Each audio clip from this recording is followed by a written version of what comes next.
तो विदित जो हो गया, व्याकृत जो हो गया, इसमें हीयत्व धर्म आ गया, वह है ही। और तस्मात् विदितात् अन्यत् ब्रह्म, वो विदित से ब्रह्म अन्य है। इत्युक्ते जब ऐसा कह दिया तो अहेयत्वम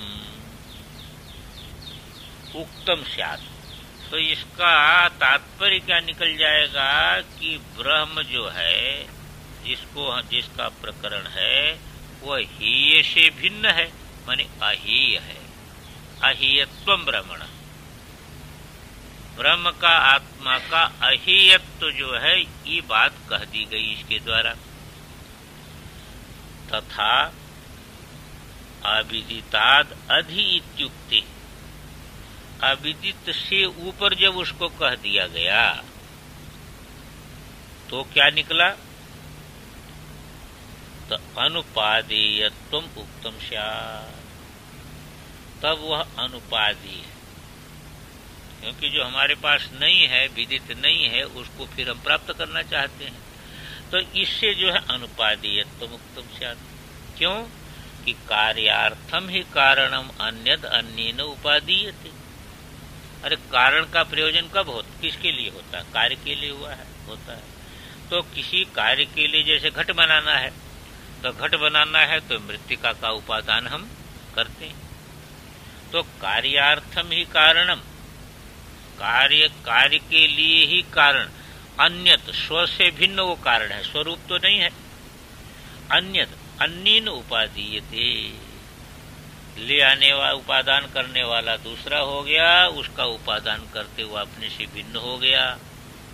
ऐसा जो है कारण का उपादान होता है। अतस्य न वेदितु अन्यस्मै प्रयोजनाय अन्यत् उपादेयम भवति। इसलिए जो है वेदितु अन्यस्मै प्रयोजनाय अन्यद उपादेयम न भवति, वेदता के अन्य प्रयोजन के लिए अन्य उपादेय नहीं होता है। इत्येवं विदित अविदिताभ्याम अन्यदीति, इसलिए विदित अविदित से जब अन्य कह दिया तो हीयोपादेय प्रतिषेधेन, हीयोपादेय के प्रतिषेध के द्वारा स्वात्मनो अन्य ब्रह्म जिज्ञासा शिष्य से निवर्तिता स्यात्। आत्मा से भिन्न ब्रह्म है जिसको हम जानना चाहते हैं, ये जो शिष्य के अंदर जिज्ञासा थी, वो जिज्ञासा निवर्तित हो गई। क्या तात्पर्य निकला? कि जैसे ब्रह्म को जानना चाहता, केनेशितम पतति प्रेषितम मनः, उसको जानना चाहता है मुमुक्षु, तो उसको जानना चाहता है तो उस समय उसके अंदर क्या है कि वह हमसे भिन्न है, तभी तो जानना चाहता है। हमसे भिन्न है ऐसा मान करके ही तो वह जानना चाहता है। हमको कोई चीज प्राप्त नहीं है तभी तो हम प्राप्त करना चाहते हैं। जिसको प्राप्त करना चाहते हैं वह अपने को प्राप्त नहीं है, तभी तो प्राप्त करने की इच्छा उत्पन्न होगी। तो वह जब प्रश्न कर रहा है तो इसका मतलब ये है कि वह आत्मा को इस प्रकार जो है वो जानता है कि आत्मा कोई इस कार्यकरण संघात से भिन्न कोई आत्मा, मुझसे भिन्न कोई आत्मा है। अब जब उसका उत्तर दे दिया कि अन्य देव तद विदिता तथो अविदिता, जिसके विषय में तुम प्रश्न कर रहे हो वो विदित भी नहीं है, अविदित भी नहीं है, हेय भी नहीं है और उपादेय भी नहीं है। तो हेय और उपादेय धर्म जिसमें नहीं होगा वह स्वरूपभूति ही हो सकता है, क्योंकि आपसे अपने से भिन्न होगा तो उसमें हेयत्व बनेगा या उपादेयत्व बनेगा। हेयत्व उपादेयत्व उसी में बनेगा जब अपने से भिन्न होगा। जब अपने से भिन्न है नहीं, जब जो है वह हेय उपादेय से रहित है तो अर्थात स्वरूपभूत है। तो जो बाहर खोज रहा था, अपनी बुद्धि को बाहर दौड़ा रहा था उस जो है परमात्मा के दर्शन के लिए, वो बुद्धि बाहर से पलट करके अंदर हो गई। वो जो बाहर खोज रहा था, जो बुद्धि को दौड़ा रहा था बहुत तेजी से आत्मा के दर्शन के लिए, अब वो बुद्धि स्वरूपस्थ हो जाएगी, यही फल मिल गया। क्योंकि ही उपादेय से रहित है तो स्वरूपभूत ही होगा। तो ब्रह्म विषय जिज्ञासा शिष्य से निवर्तिता स्वात्मनो अन्य, अपने से भिन्न ब्रह्म है ऐसी जो जिज्ञासा शिष्य के अंदर थी वो निवर्तित हो जाएगी। नहीं अन्यस्य स्वात्मनो विदिता विदिताभ्याम अन्यत्वम, वस्तुतः पाठ है कि वस्तुतः पाठ है? वस्तुतः पाठ हो तब तो अलग लग जाएगा, वस्तु न होगा तो अन्यस्य के साथ जो है वह ले जाना पड़ेगा। स्वात्मनो अन्यस्य वस्तुना, फिर अन्य कैसे करेंगे?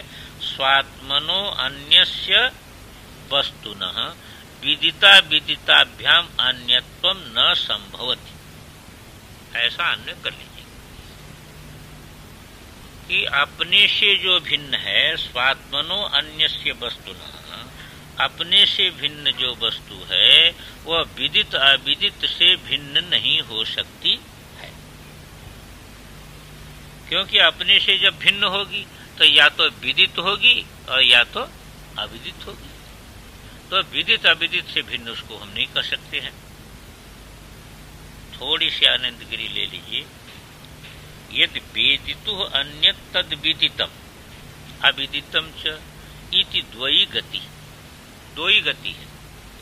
जो वेत्ता से भिन्न है, वेत्ता जो मुमुक्षु है, उससे भिन्न जो वस्तु है वह दो ही प्रकार की हो सकती है, या तो विदित होगी और या तो अविदित होगी। जगत में बहुत सी चीजें हैं, वस्तु हैं जिसको हम जानते हैं, कुछ को नहीं जानते हैं, तो वह या तो विदित होगी या अविदित होगी। यदि वेदितु अन्यत्, जो वेत्ता से भिन्न है, तद विदितम अविदितम च, वह विदित होगी अथवा अविदित होगी। इति द्वयी गति ही, दो ही गति है, तीसरी गति नहीं है। ततो विदितत्व अविदितत्व निषेधे न, इसलिए विदितत्व अविदितत्व का जब निषेध कर दिया तो वेदितु स्वरूपम ब्रह्म इति तात्पर्यम आगम से इत्याह, आगम का तात्पर्य यही हुआ कि जो तुम्हारा स्वरूप है वही ब्रह्म है। क्योंकि ब्रह्म विदित अविदित से भिन्न है, तो अपने से भिन्न जो वस्तु होगी वह विदित अविदित रूप होगी। जब विदित अविदित से वह भिन्न है तो स्वरूप छोड़ करके दूसरा कुछ हो नहीं सकता है। इसलिए अपना जो स्वरूप है वही ब्रह्म है, ये अर्थ निकल गया। अब भाष्य में ले लें कि नहीं अन्यस्य स्वात्मनम विदिता विदिताभ्याम अन्यत्वम वस्तु न संभवति इति आत्मा ब्रह्म इति येष वाक्यार्थः। इसलिए वाक्यार्थ क्या निकल गया कि आत्मा जो है यही ब्रह्म है, ब्रह्म आत्मा में अभेद है। इसमें शास्त्र का प्रमाण भी है, अयम आत्मा ब्रह्म, ये आत्मा ब्रह्म है। यह आत्मा अपहत पापमा, जो आत्मा जो है वह पाप से जो है सर्वथा रहित है। यह साक्षात अपरोक्षात ब्रह्म, जो इंद्रिय इत्यादि संपर्क से रहित, इंद्रिय इत्यादि संपर्क से रहित है वह ब्रह्म है, साक्षात ब्रह्म है, वह साक्षात अपरोक्ष है। जैसे जगत के वस्तु को तो हम प्रत्यक्ष करते हैं, तीन कोटि मानते हैं, तीन कोटि मानते हैं। एक जो है प्रत्यक्ष, जो इंद्रिय इत्यादि का विषय है उसका नाम प्रत्यक्ष, इसको अपरोक्ष कहते हैं। इसको अपरोक्ष शब्द का भी प्रयोग करते हैं, पर इसको प्रत्यक्ष मानते हैं। और जो इंद्रिय इत्यादि से नहीं जाना गया वह परोक्ष है, वह परोक्ष है। हमने सुना खाली, युधिष्ठिर नाम के राजा थे, युधिष्ठिर को देखा तो नहीं, खाली शब्द से सुन लिया, तो परोक्ष ज्ञान है, अपरोक्ष ज्ञान नहीं है। पर जो चीज हम देख रहे हैं उसका हमको अपरोक्ष ज्ञान है। तो परोक्ष ज्ञान अपरोक्ष ज्ञान, ये दो ज्ञान जो है ऐसा मानते दो है। तो इंद्रिय सन्निकर्ष से जो होता है वो अपरोक्ष है, और जो है वह जिसका इंद्रिय सन्निकर्ष नहीं हो परोक्ष है। पर आत्मा जो है बिना इंद्रिय सन्निकर्ष के अपरोक्ष है। आत्मा परोक्ष नहीं है, आत्मा परोक्ष नहीं है, साक्षात अपरोक्ष है। यानी जो है वह इंद्रिय इत्यादि के माध्यम के बिना ही अपरोक्ष है, सीधे अपरोक्ष है। किसी इंद्रिय इत्यादि के माध्यम से उसकी अपरोक्षता नहीं होती।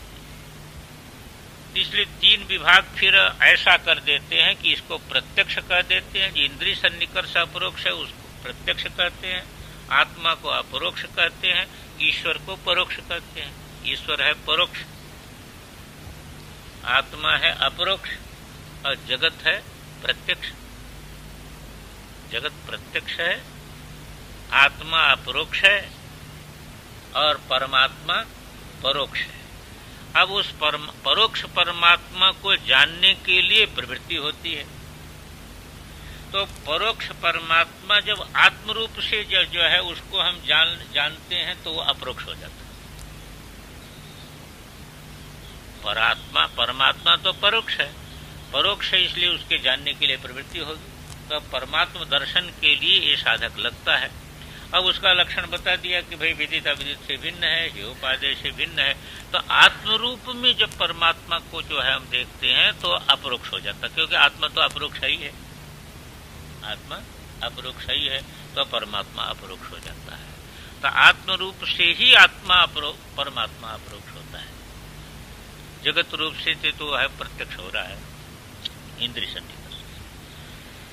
इसी बात को कहते हैं साक्षात अपरोक्षात ब्रह्म, यह आत्मा सर्वांतर, यही आत्मा जो सर्वांतर है, सभी को सत्ता दे रहा, प्रकाश दे रहा। इत्यादि श्रुत्यंतरेभ्यश्च, इत्यादि दूसरी श्रुतियों से भी इसी बात का निर्धारण होता है।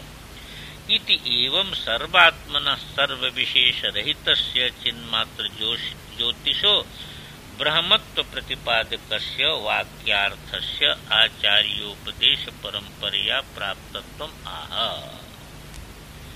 अब इस प्रकार जो है, जो सर्वात्मा है, सर्व विशेष से रहित है, चैतन्य मात्र ज्योति है, उसका जो है ब्रह्मत्व प्रतिपादक जो यह वाक्य है, अन्य देव तद्विदितात अथो अविदिता, ये जो वाक्य है वह अपने मन से आपने प्राप्त किया है तो कहते नहीं, आचार्योपदेश परंपरा प्राप्तत्वम, वह आचार्योपदेश परंपरा से हमको प्राप्त हुआ है ज्ञान। ये ज्ञान जो है किसी को बुद्धि से नहीं प्राप्त होता है, आचार्योपदेश परंपरा से प्राप्त है। इति शुश्रुम पूर्वेशाम ये नस्तद व्याच चक्षिरे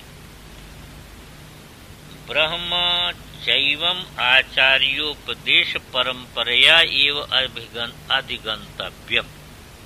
क्या तात्पर्य निकाल रहे हैं भाष्यकार भगवान कि ब्रह्म जो है, ब्रह्म के जिज्ञासु बहुत है, पर ये समझना चाहिए कि एवं इस प्रकार से आचार्योपदेश परंपरा के द्वारा ही जाना जा सकता है, न तर्कतः। तर्क के द्वारा कोई जानना चाहे कि हमको बहुत बुद्धि है, कोई वकील है, बैरिस्टर है, जज है, उसको बहुत बुद्धि होती है, वो सोचे कि इस बुद्धि से हम जो है वह जब यहाँ पर व्यवहार में हमारी बुद्धि बड़ी प्रकृष्ट मानी गई है, तो फिर परमार्थ में भी हम इस बुद्धि से परमात्मा को पकड़ लेंगे। तो इस बुद्धि से नहीं, जो है इस तर्क से नहीं पकड़ी जा सकती, उसके लिए तो दूसरे बुद्धि अपेक्षित होती है, तर्क बुद्धि से नहीं जाना जा सकता। प्रवचन मेधा बहुश्रुत तपो यज्ञादिभ्यश्च नयमात्मा प्रवचनी न लभ्य न मेधया न बहुना श्रुतेन। यह आत्मा जो है प्रवचन करने मात्र से जो है नहीं प्राप्त होती। ब्रह्म का प्रवचन कोई कर सकता है, पर प्रवचन करने मात्र से ये निर्धारित नहीं किया जा सकता है कि इसको आत्मदर्शन हो, इसे निर्धारित नहीं किया जा सकता, क्योंकि नायम आत्मा प्रवचनी न लभ्य। अगर किसी को ग्रंथ के धारण करने की बड़ी भारी सामर्थ्य है, तो सारी गीता उसको याद है, सारा उपनिषद उसको याद है, तो कहते न मेधया। ऐसी मेधा से भी जो है नहीं आप कह सकते हैं कि ब्रह्म जो है ब्रह्म दर्शन इसको हो गया, क्योंकि खाली मेधा हेतु नहीं है उसमें। या कहते हैं कि जो जीवन भर उपनिषद सुनता रहता है उसको तो जरूर ज्ञान हो जाएगा। कहते न बहुना सुनते, बहुत सुनते रहने से भी जो है आत्मज्ञान हो जाएगा इसकी गारंटी नहीं। बहुत लोग कथा जो है वह जितनी कथा होती है सब सुनते हैं, पर उनका जीवन देखो तो उनको जो है वह वहीं का वहीं जीवन रहता है। इसलिए गारंटी का साधन श्रुति ने ये कही बताई, यमीश वृणुते देने लग गया। जब आत्मा को वर्ण कर लेता है तो प्राप्त कर। यदि इस प्रकार की वृत्ति नहीं है साधक में कि हमको बस आत्म दर्शन ही होना, दूसरा कुछ नहीं, कार्यम साधयामि शरीरम पातयामि, ये आत्मानम एव वृणुते यदा, जब इस आत्मा को ही वर्ण कर लेता है कि बस यही जो है अपने तो तेन लग गया, उसको प्राप्त हो जाता है। इसीलिए भाष्यकार भगवान यहाँ कहते हैं, उसी को ध्यान में रख करके ये बात कह रहे हैं कि प्रवचन मेधा बहुश्रुत, देखिए तीनों ले लिया ना, वो प्रवचन से भी, मेधा से भी, बहुत सुनने से भी, तप से भी, यज्ञादि व्यस्य न के साथ ले जाना। तो तर्क से भी नहीं प्राप्त होता है, बहुत प्रवचन से भी, मेधा से भी, बहुश्रुत से भी, तप से, यज्ञ आदि के द्वारा प्राप्त नहीं होता है। फिर कैसे प्राप्त होता है? वही आचार्योपदेश परंपरा एवं अधिगंतव्यम, आचार्योपदेश परंपरा के द्वारा ही आत्मा का अनुभव होता है। इत एवं श्रुतवंतो वयम, इसलिए हम लोगों ने ये बात ऐसी सुनी है, परंपरा से हमने जाना है, कोई तर्क से ये बात नहीं कहा है कि विदित अविदित से वो भिन्न है। इससे पूर्वे समाचार्याणाम वचनम, पूर्व आचार्यों का वचन जो है हम लोगों ने सुना है। इति पूर्वेशाम सुश्रुम, यानी पूर्वेशाम आचार्याणाम वचनम सुश्रुम, पूर्व में जो है वह जो आचार्य हुए हैं उन आचार्यों के वचन को हमने सुना है। किस रूप में? अन्य देव तद विदितात अथवा विदितात अधि, कि आत्मा जो है विदित अविदित से सर्वथा भिन्न है। किन आचार्यों का वचन आपने सुना है? कहते ये आचार्या नो अस्मभ्यम तद ब्रह्म व्याचक्षिरे, जिन आचार्यों ने हम लोगों के लिए ब्रह्म का व्याख्यान किया, ब्रह्म का बोध कराया, उन आचार्यों के वचन हमने सुना है कि यही लक्षण सुना है कि विदित अविदित हेयोपादेय से ब्रह्म अलग है, इसलिए आत्मरूप है। तद ब्रह्म, उस ब्रह्म को व्याचक्षिरे व्याख्यातवंत, विस्पष्टम कथितवंत, स्पष्ट रूप में अनुभव कराया उन आचार्यों ने। तेषाम इत्यर्थ, तेषाम वचनम, उन आचार्यों के वचन को सुश्रुमो वयम, हम लोगों ने श्रवण किया है परंपरा से। इस प्रकार बता दिया। अब ये जो है वह इसमें बता दिया कि जो है वह किस प्रकार विदित अविदित से भिन्न है और कैसे जो है परंपरा से ही इसका ज्ञान प्राप्त होता है, और इसीलिए उसको श्रोत्र से श्रोत्रम करके जो है निर्देश किया गया था। अब इसके बाद ये बताते हैं कि आत्मा ब्रह्म, उससे निर्धारित हो गया ना आत्मा ब्रह्म। अब शंका होती है, मुमुक्षु को जल्दी ये चीज नहीं बैठती है। इसलिए नहीं बैठती है कि इतना काल तो मैं प्रयास किया परमात्म दर्शन के लिए, अरे इसी में लगा है, जब से साधकत्व आया तब से काहे में लगा है, परमात्मा का साक्षात्कार हो जाए। अब अंत में कहां पहुंचना पड़ा कि तुम ही परमात्मा हो। भाई ये जीवन सारा का सारा जो है लगाया और अंत में पहुंचना पड़ा कि भाई तुम ही परमात्मा हो।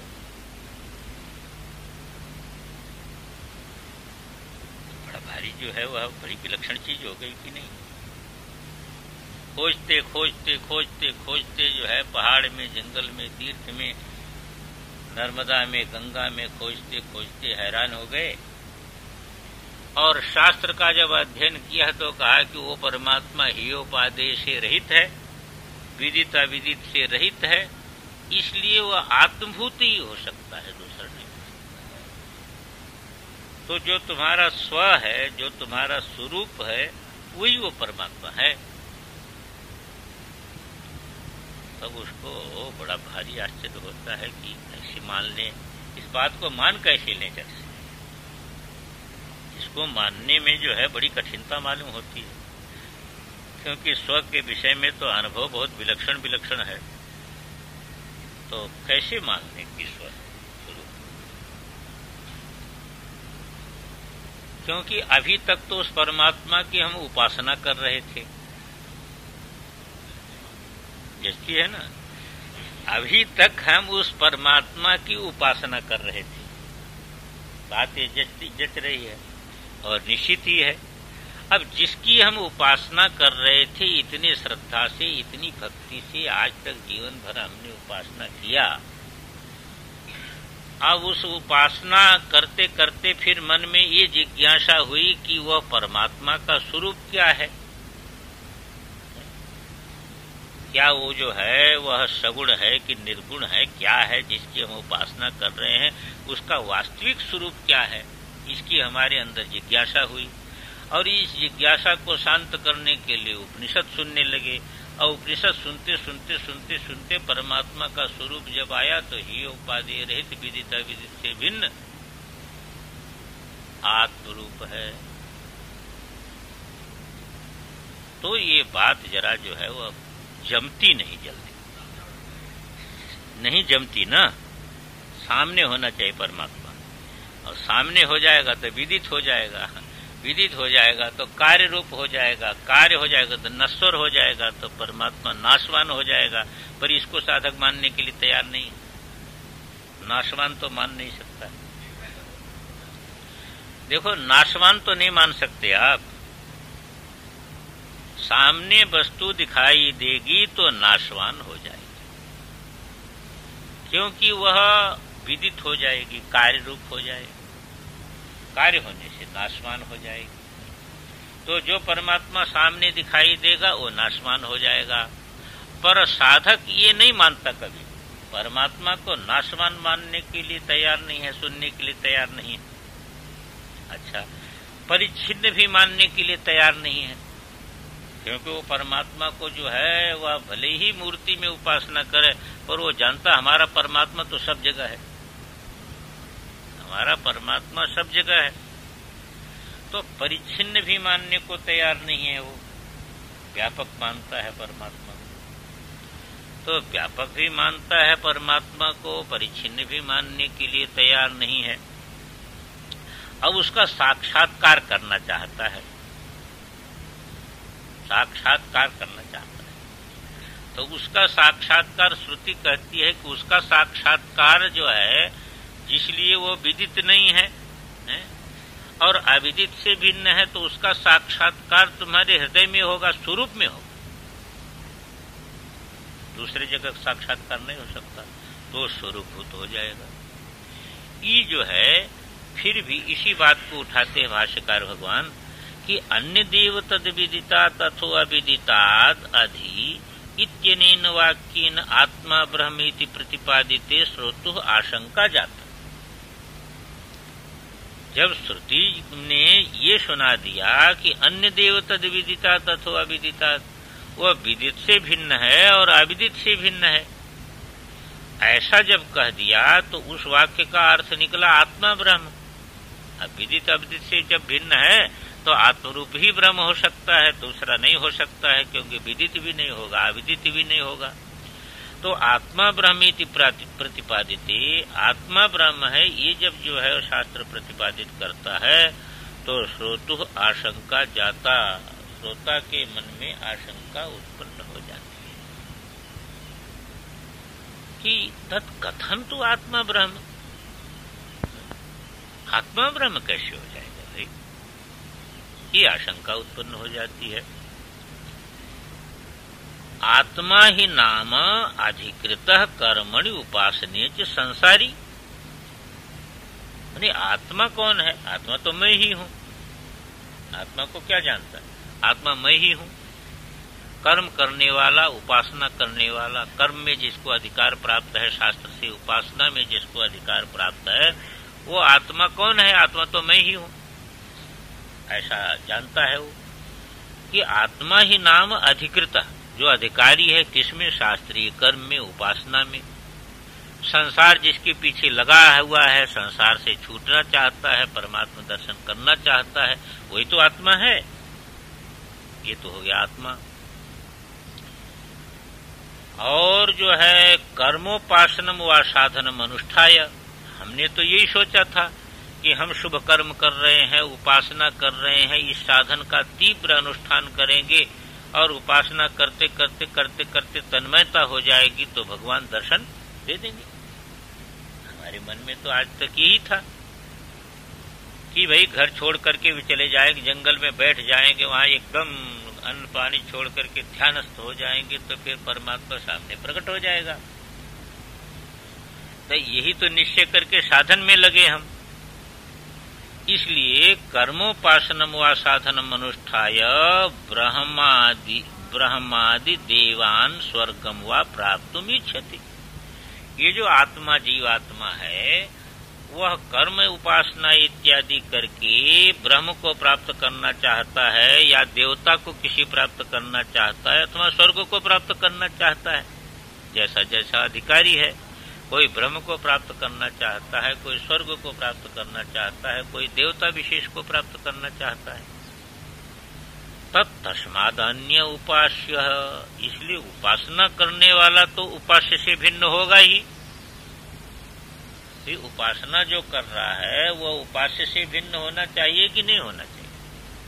उपासना करने वाला तो उपास्य से भिन्न ही होगा, तभी तो उपास्य का दर्शन करेगा। तस्माद अन्य उपास्य, ये उपासना करने वाला जो है उससे उपास्य भिन्न है। वह विष्णु ईश्वर इंद्र प्राणो व ब्रह्म भवितुमर्हति। वो चाहे विष्णु हो, चाहे जो है वह शिव हो, चाहे इंद्र हो, चाहे प्राण हो, चाहे ब्रह्म हो, कोई न कोई जो है उपास्य अपना बनेगा। उसको मान करके वह उपासना कर रहा है, न तो आत्मा स्वयं थोड़ा उपास्य हो जाएगा।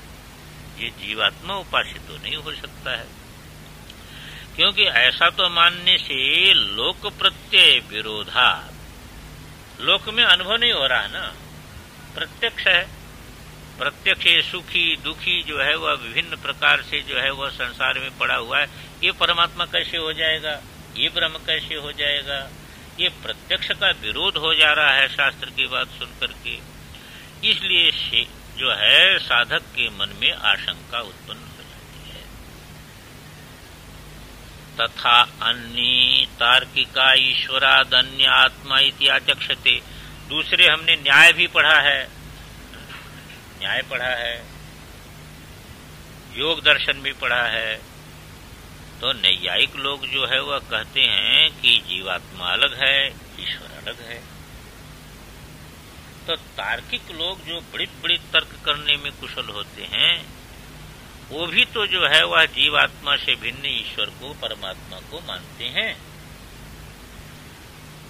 इसी बात को यहाँ पर कह दिया कि अन्य तार्किका ईश्वराद अन्य आत्मा आचक्षते। अन्य जो तार्किक लोग हैं वह तो ईश्वर से भिन्न आत्मा को जो है वह मानते हैं। आत्मा भिन्न है, ईश्वर भिन्न है। और मीमांसक जो कर्मी हैं, जो कर्म प्रधान हैं, वो भी यही कहते हैं कर्मिणः अमुम यज, इस देवता को आहुति दो, इस देवता को आहुति दे, इंद्र के लिए आहुति दो, तो वरुण के लिए आहुति दो, तो आदित्य के लिए आहुति दो। तो इस प्रकार जो है वो भी देवता को अपने से भिन्न मानते हैं। इति अन्यायेव देवता उपासते, अपने से भिन्न जो है वह देवता की उपासना करते हैं। तस्माद् युक्तम यद विदितम उपास्यम तद ब्रह्म भवेत्। इसलिए विदित से भिन्न तो ब्रह्म नहीं हो सकता है। जो उपास्य करके हम जिसको जानते हैं वही ब्रह्म हो सकता है, वही ब्रह्म है। वह स्वरूपभूत कैसे हो जाएगा? वह अपने से भिन्न होगा, वह उपास्य है, हम उपासक हैं। तो उपास्यम तद ब्रह्म भवेत्, ततो अन्य उपासक ही थी, उससे भिन्न उपासक होगा। तामेताम आशंकाम शिष्य लिंगेन उपलक्ष्य। शिष्य ने ऐसा प्रश्न नहीं किया है, यहाँ प्रश्न तो एक ही कर दिया उसने, के नेशितम पतति प्रेषितम मन। पर शिष्य के अंदर जो आत्म विषयक बात सुन करके जो अनुभूति हो करके जो उसके शरीर में प्रसन्नता इत्यादि चिन्ह दिखना चाहिए था, वो चिन्ह देखा नहीं गुरु ने। गुरु ने देखा कि अभी तो ये चुप है, ऐसा लगता है कि इसके अंदर समाधान हुआ नहीं। तो शिष्य लिंगेन उपलक्ष्य, शिष्य लिंग के द्वारा जो है, शिष्य के अंदर जो है चेहरे पर आने वाले जो चिन्ह है, उस चिन्ह के द्वारा जो है उपलक्षित करके तद वाक्याद्वा, अथवा मान लो जो है यहाँ श्रुति ने नहीं लिखा पर शिष्य ने पूछ दिया होगा कि महाराज ऐसे कैसे हो सकता परमात्मा। तो गुरु ने कहा मैवम संकिष्ठा, हे शिष्य, मेरी बात पर, शास्त्र की बात पर शंका नहीं करनी चाहिए तुमको। शंका करने की कोई गुंजाइश नहीं है, इसलिए शास्त्र वाक्य पर शंका मत करो। इस प्रकार की शंका तो मत करो। क्यों? कहते यद वाचा नभ्युदितम येन वागभ्युद्यते तदेव ब्रह्म त्वं विद्धि नीदम यदिदम उपासते। तुमने पूछा था ना, क्या पूछा? के नेशित पतति प्रेषितम मन केन प्राण प्रथम प्रैति युक्त के नेशिताम वाचमिमाम पद। ये तुमने प्रश्न किया था। पर मैं कहता हूं कि यद वाचा अनभ्युदितम, वाणी के द्वारा, शब्द के द्वारा भी जो प्रकाशित नहीं होता है, शब्द के द्वारा जो प्रकाशित नहीं होता है, यद ब्रह्म, जो ब्रह्म जो है, वाचा है, यानी करण रूपी जो बाघ इंद्री शब्द सहित करण रूप जो बाघ इंद्री है, उसके द्वारा अनभ्युदितम, अकथितम, कहा नहीं गया है। बाघ उसको नहीं कर सकता, वाणी का विषय नहीं बनता है। अपितु इन बाघ जो वाणी को प्रकाशित करता है, वाणी को प्रकाशित करता है। वाणी जिस चैतन्य आत्म ज्योति के द्वारा प्रकाशित हो रही है, वाणी जो है जिस चैतन्य आत्म ज्योति से सत्ता प्रकाश प्राप्त कर रही है, जो वाणी जो का विषय नहीं बनता है, तो वाणी के द्वारा जो प्रकाशित होगा वो क्या प्रकाशित होगा? विदित अविदित जो है ये जगत ही प्रकाशित होगा, दूसरा तो प्रकाशित नहीं होगा। पर चैतन्य ज्योति जो है वह भावाभाव सभी को प्रकाशित कर रही है। तो जिस चैतन्य ज्योति के द्वारा ये शब्द सहित बाघेंद्री भी प्रकाशित हो रहे, तदेव ब्रह्म तुम विद्धि, उसी चैतन्य ज्योति को तुम ब्रह्म जानना। उसी चैतन्य ज्योति का नाम ब्रह्म है।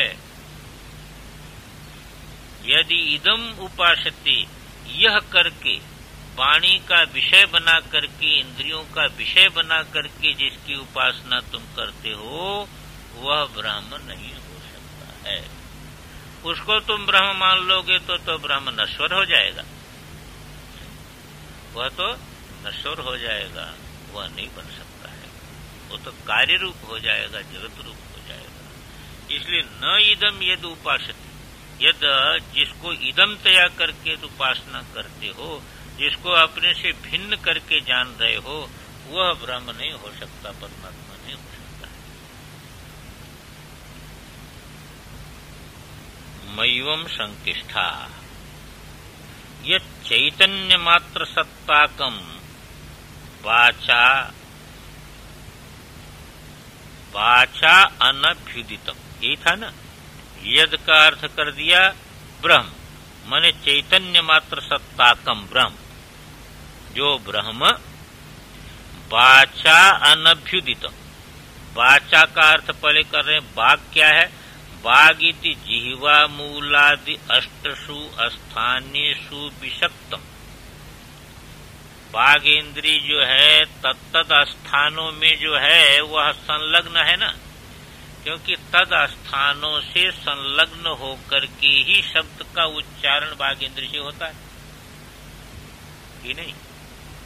अरे कंठ से जब संलग्न होती है इंद्रिय, तब जो है वह अकु विसर्जनीय नाम कंठ, इनका उच्चारण होता है।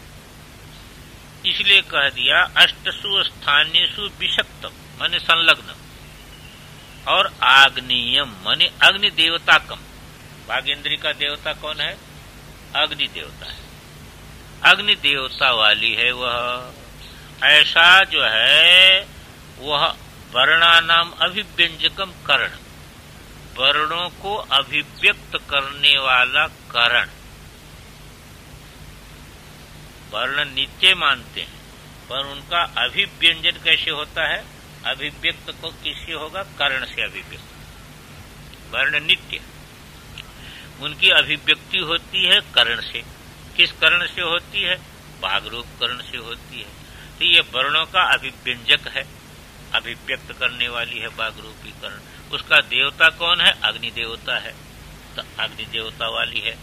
और वह जो है किस स्थान से संयुक्त होकर के वर्णों को अभिव्यक्त करती है? तो मूला जो है जिह्वा मूलादि अष्टसु स्थानेषु। वो जिह्वा मूलादि अष्ट स्थान कौन से हैं? तो आनंदगिरी में हम लोग देख लें। पहले थोड़ा सा अवतरण देख लें। उक्त वाक्यार्थे लौकिक तार्किक मीमांसा प्रतिपत्ति विरोधम आशंक्य। शिष्य के मन में ये आई बात कि जो आपने विदित अविदित से भिन्न आत्मरूप ब्रह्म कह दिया कि ब्रह्म आत्मा ही ब्रह्म है, तो उसमें लोक का भी विरोध होता है, क्योंकि लोक में तो आत्मा बिल्कुल अलग है, परमात्मा अलग है। आत्मा सुखी दुखी पाप का भागी है, परमात्मा तो शुद्ध बुद्ध मुक्त स्वभाव है। तो इस प्रकार का लोक का विरोध हो गया। और तार्किक का भी विरोध है, क्योंकि नैयायिक लोग जो है वह जीव को अलग मानते हैं और जीवात्मा को और परमात्मा को अलग मानते। आत्मा को दो प्रकार का मानते हैं, जीवात्मा और परमात्मा। तो इस प्रकार तार्किक का भी विरोध है और मीमांसक का भी विरोध है, क्योंकि मीमांसक भी जो है यज्ञ करने वाला, जो कर्म करने वाला है, उससे पृथक देवता को मानता है। अमुम यज करके वह जो है अब उससे पृथक देवता को मानता है, तो उसका भी विरोध हो गया। तो ये मीमांसक प्रतिपत्ति विरोधम आशंक्य। ये तीनों का जो निश्चय, लौकिक निश्चय, नैयायिक निश्चय, मीमांसक निश्चय, ये तीनों के निश्चय का जो है वह विरोध की आशंका करके परिहार करते हैं। विदितात् अन्यत्व प्रपंचनाय। पहले प्रपंच किसका करेंगे कि वह विदित से भिन्न है। आत्मा विदित नहीं हो सकता। इदम तया करके आप आत्मा को नहीं कर सकते। इदम तया करके जिसकी आप उपासना करते हैं वो ब्रह्म नहीं है, ब्रह्म का स्वरूप उससे भिन्न है। अन्य देव विदिता तिथिया। अष्टसु स्थान जो आया था भाष्य में, उसके विषय में आनंद गिरी लिखते हैं, अष्टौ स्थानानि वर्णानाम उरः कंठ शिरस्तथा जिह्वा मूलम च दंतास्य नासिका नासिकोष्ठौ च तालु च। कहते 8 स्थान जो हैं वह वर्णों के हैं। यहां देखिए दूसरे स्थान आ रहे हैं, उरस्थान है। उरस्थान से कौन वर्ण का उच्चारण होता है जानते हैं? उरस्थान से, उर माने हृदय, हृदय से किसका उच्चारण होता है? ओमकार का उच्चारण हृदय से होता है। ओमकार का उच्चारण कहां से होता है? हृदय से होता है। हाँ, ओंकार जो है वह वर्ण है, सभी वर्णों का मूल है, इसलिए वर्ण नहीं, वो सभी वर्णों का मूल है, उसी से तो सभी वर्ण उत्पन्न हुए।